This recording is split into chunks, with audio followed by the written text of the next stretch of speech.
Dictation 100 शब्द प्रति minute. 5 second बाद शुरू। शुरू। आमतौर पर देखा गया है कि राजनीतिक और सामाजिक क्षेत्रों में समय समय पर विषय विशेष को लेकर अलग अलग दृष्टिकोण से बयानबाजी की जाती है। अनवरत रूप से चलने वाला यह सिलसिला आम नागरिकों को किसी भी विषय पर अपना स्वतंत्र अभिमत नहीं बनाने देता।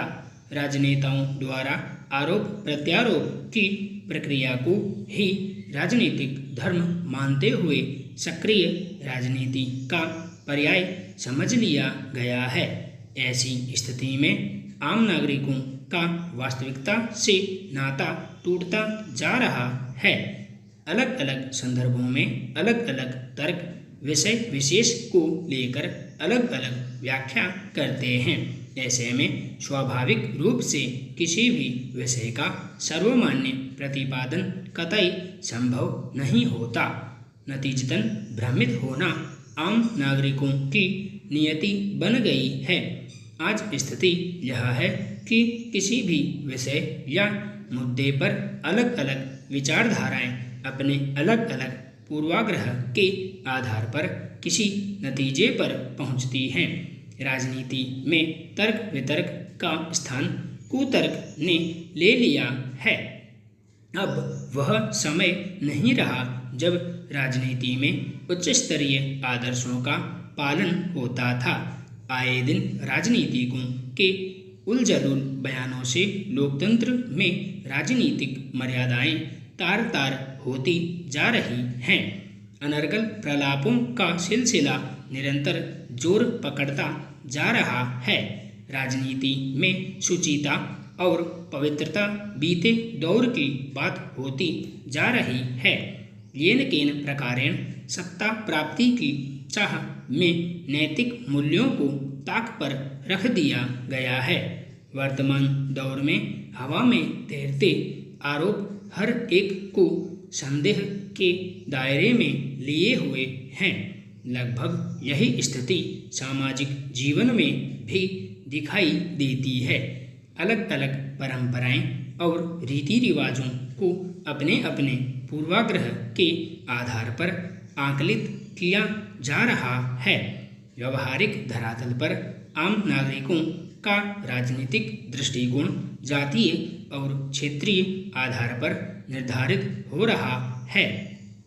राष्ट्रीय अंतर्राष्ट्रीय स्तर पर नागरिकों का इतना ध्यान केंद्रित नहीं है कि वे बड़ी सोच लेकर चल सकें। ऐसे में छोटे छोटे कारण ही बड़े परिवर्तन के जनक सिद्ध होते रहे हैं।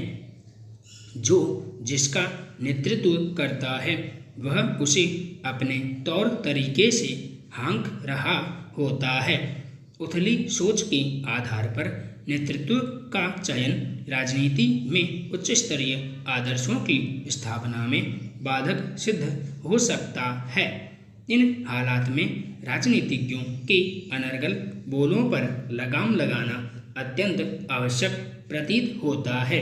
अन्यथा आरोप प्रत्यारोप का ही सिलसिला चलता रहा तो आम नागरिकों से वास्तविकता का टूटता नाता नकारात्मक परिस्थिति का कारक सिद्ध हो सकता है। इन दिनों राजनीति में सच को झूठ और झूठ को सच सिद्ध करने की भी होड़ सी मची है। ऐसे वैसे चाहे जैसे जनमत का समर्थन हासिल कर लेना राजनेताओं का परम लक्ष्य बन गया है। लक्ष्य को पाने के लिए नैतिक अनैतिक का भेद नहीं किया जाता। यह स्थिति लोकतंत्र के भविष्य के लिए ठीक नहीं कही जा सकती। निरंकुश राजनेताओं ने मात्र अनर्गल प्रलाप के माध्यम से राजनीतिक परिस्थितियों को दूषित कर रखा है। इन परिस्थितियों के चलते आम नागरिक राजनीतिक दृष्टि से ब्रह्मजाल में उलझा हुआ दिखाई देता है। लोकतंत्र के भविष्य की दृष्टि से यह स्थिति चिंताजनक ही है। अपने अपने राजनीतिक स्वार्थों के चलते इन विचारणीय पहलुओं पर गौर नहीं किया जाना गहन चिंता का विषय है। जनता त्रस्त और सरकार मस्त। बेरोजगारी चरम पर है। कोरोना महामारी में लोगों के रोजगार चले गए, लेकिन महंगाई नित नए रिकॉर्ड बना रही है। डीजल पेट्रोल 100 रुपये के पार निकल चुके हैं। खाने वाले तेलों के दाम भी आसमान छू रहे हैं। दाल के रेट से पल्स रेट बढ़ रहा है, तो गैस सिलेंडर के दाम से चूल्हा बुझ रहा है। इसका असर गरीब, निम्न और मध्य वर्ग के परिवारों पर पड़ रहा है। दूसरी ओर बंगलों में रहने वाले तमाशबीन हैं। महंगाई का असर राजनेताओं के यहाँ नहीं पड़ रहा है, इसलिए सरकार महंगाई से बेफिक्र है, क्योंकि जनता की बर्दाश्त करने की क्षमता बढ़ गई है और इतनी दुर्गति होने के बाद भी लोग सरकार का यशोगान करने से नहीं थक रहे हैं। अर्थव्यवस्था की रफ्तार मंद है। पेट्रोल और डीजल के बढ़ते दाम से जनता में हाहाकार मचा है।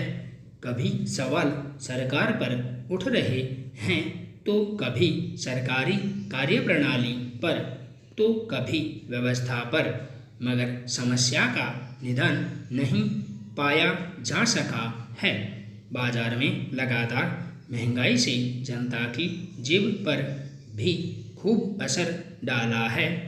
कई प्रदेशों में पेट्रोल और डीजल के दामों में तेजी को लेकर विरोध प्रदर्शन भी हो रहे हैं। विपक्ष भी सरकार पर हल्ला बोलने का कोई मौका नहीं छोड़ रहा। यह समस्या ऐसी है जिसका असर देश के आम नागरिक पर पड़ रहा है, पर सरकार के कानों पर जूं तक नहीं रेंग रही। ट्विटर सोशल मीडिया का एक प्लेटफॉर्म है, अभिव्यक्ति को प्रकट करने का। यह एक अच्छा माध्यम है, लेकिन अगर यह अपनी मनमानी से देश और समाज के लिए खतरा बन जाए, तो इस पर तुरंत कार्रवाई करके इसे प्रतिबंधित कर देना चाहिए, या किसी नियम कानून कायदे में लाकर इस पर नकेल कसना चाहिए। सवाल यह है कि हमारे देश में ट्विटर की चलती है या सरकार की, या फिर ट्विटर कंपनी हमारे देश और कानून से बड़ी है। हमारी खामोशी ही इसकी मनमानी को प्रोत्साहन दे रही है, क्योंकि ट्विटर ने सुरक्षा अधिनियम 2021 के नियम 4 भाग 8 के अनुसार खुलेआम कानून का उल्लंघन किया है। इसने हमारे भारतीय नक्शे के साथ भी छेड़छाड़ की है। पूर्व में भी ऐसी कई घटनाएं घट चुकी हैं जिस पर हमने ध्यान नहीं दिया। आज हमारी लापरवाही व अनदेखी की वजह से ट्विटर ने अपनी सीमा को लांघने की कोशिश की है। हमारे आज़ादी और सुरक्षा के साथ साथ देश को भी खतरा उत्पन्न हो जाए, ऐसा सोशल मीडिया मंच हमें नहीं चाहिए। जब दूसरे में सोशल मीडिया पर नकेल कसी जा रही है, तो हमारे देश में देरी किस बात की है। प्रवासी मजदूर रोजी रोटी के इसलिए शहर जाते हैं, लेकिन काम की जगहों से लेकर सरकारों के स्तर पर उन्हें बाहरी के रूप में देखा जाता है। ज़्यादातर लोगों की नौकरी पक्की नहीं होती। ऐसे में वे सामाजिक सुरक्षा के दायरे में भी नहीं आ पाते और सरकारी योजनाओं के लाभ से भी वंचित रहते हैं। हालत यह है कि केंद्र सरकार अभी तक ऐसा पोर्टल भी नहीं बना पाई है जिस पर प्रवासी कामगारों का पंजीकरण हो। संपूर्ण विराम।